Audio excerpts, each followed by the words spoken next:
Bienvenue dans l'émission Saveurs divines. Cette bonne nouvelle du royaume sera prêchée dans le monde entier pour servir de témoignage à toutes les nations. Alors viendra la fin. Ce pain céleste vous est présenté par Immaculée Niraneza.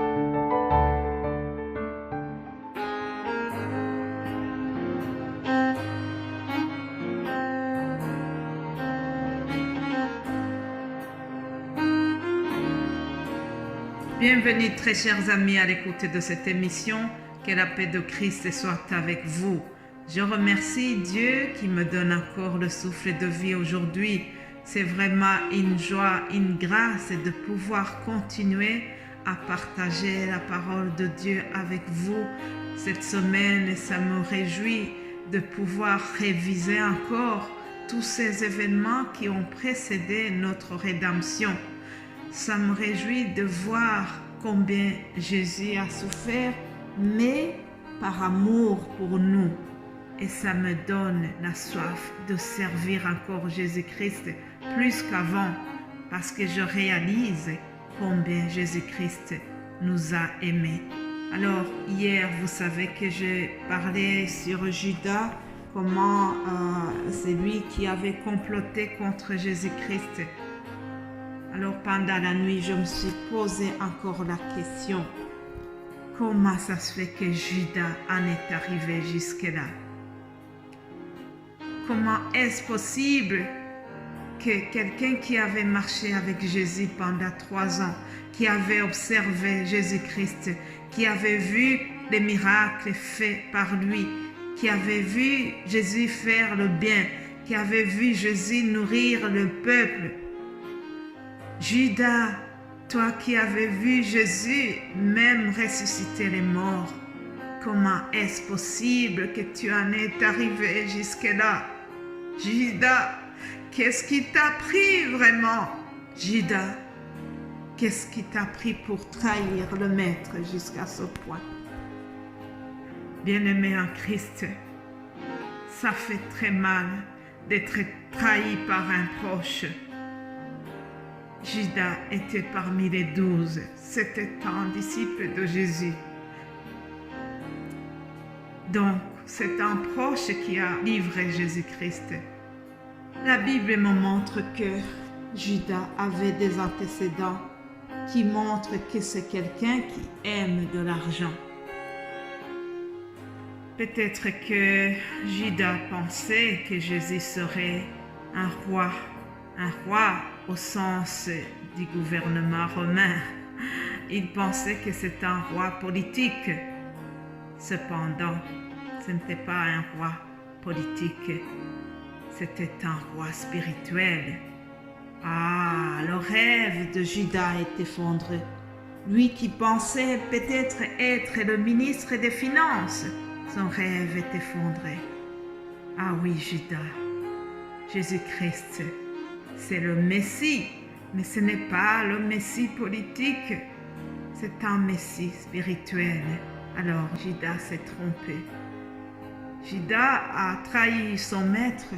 Même le pire, c'est que il l'a vendu pour un prix dérisoire de 30 pièces d'argent, 30 cycles.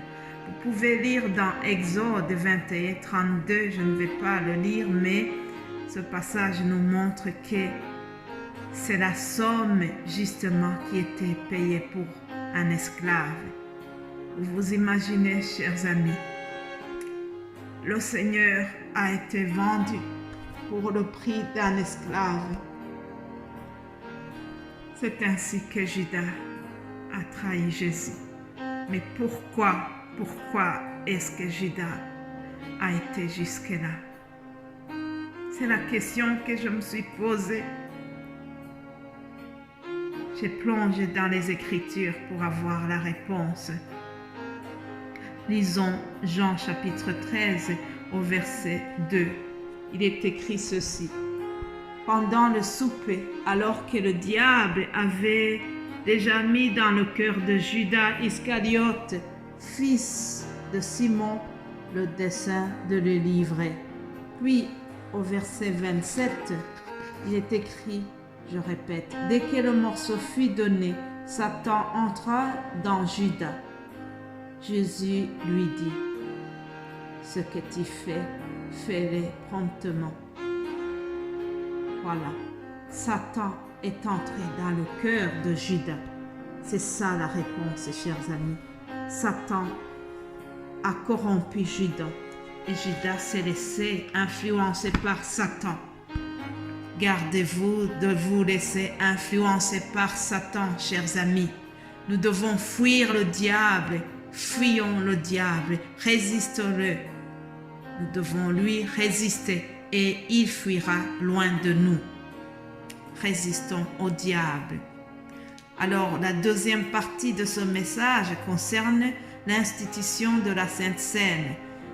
Matthieu 26, 26. Pendant qu'il mangeait, Jésus prit du pain et après avoir rendu grâce, il le rompit et le donna aux disciples en disant, « Prenez, mangez, ceci est mon corps. » Il prit ensuite une coupe et après avoir rendu grâce, il la leur donna en disant, « Buvez-en tous, car ceci est mon sang, le sang de l'alliance qui est répandu pour beaucoup pour le pardon de péchés. Je vous le dis, je ne boirai plus désormais de ce fruit de la vigne jusqu'au jour où j'en boirai du nouveau avec vous dans le royaume de mon Père. Amen. » Frères et sœurs, que devons-nous retenir de ce passage? Il y a plusieurs choses qui se cachent dans ces versets que je viens de lire. C'est que Jésus-Christ annonce une nouvelle Pâque. Oui, Jésus-Christ est en train de dire à ses disciples que la fête de Pâques à laquelle ils sont habitués va bientôt avoir un deuxième sens. Ah, les prochaines fêtes de Pâques, il n'y aura plus besoin de tuer les agneaux, car Jésus-Christ lui-même, c'est l'agneau de Dieu qui enlève le péché du monde. Les sacrifices d'animaux ne sont plus nécessaires. On n'a plus besoin de tuer les animaux pour se faire pardonner. Et d'ailleurs, ces sacrifices-là n'enlevaient pas vraiment complètement le péché. On nous dit que le péché était seulement couvert. Ah, cher ami, nous avons eu vraiment beaucoup de chance. Nous avons été bénis que Jésus-Christ s'est donné lui-même. Il a été un sacrifice complet. Ah, ce passage est rempli de plusieurs symboles. Le pain, le vin, ce sont tous des symboles qui ont une signification particulière. Et pour ne pas alourdir ce message, pour ne pas dépasser la limite de mon audio, je préfère consacrer le message pour demain. Je voudrais garder ces symboles pour le message que je vais vous donner demain. Demain, nous verrons alors tout ce symbolisme qui se cache dans les mots, mon corps, mon sang, et voilà. Et nous allons bien expliquer cela demain. Mais en attendant, retenons que Jésus-Christ a été le sacrifice complet. Jésus-Christ s'est livré pour nous. C'est par nos péchés qu'il s'est donné et je le remercie. Remercions Dieu, remercions notre Père Céleste qui nous a donné son Fils, qui n'a pas hésité pour sacrifier son Fils pour la multitude des hommes. Alléluia. Je remercie le Seigneur qui s'est donné pour nous, qui a été un sacrifice complet. Nous n'avons plus besoin de tuer les agneaux, nous n'avons plus besoin de tuer les animaux. Jésus-Christ a été l'agneau de Dieu qui enlève le péché du monde pour toute la vie. Alléluia.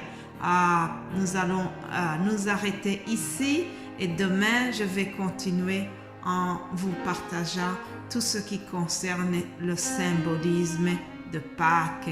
Passez une agréable journée Au nom de Jésus-Christ. Amen.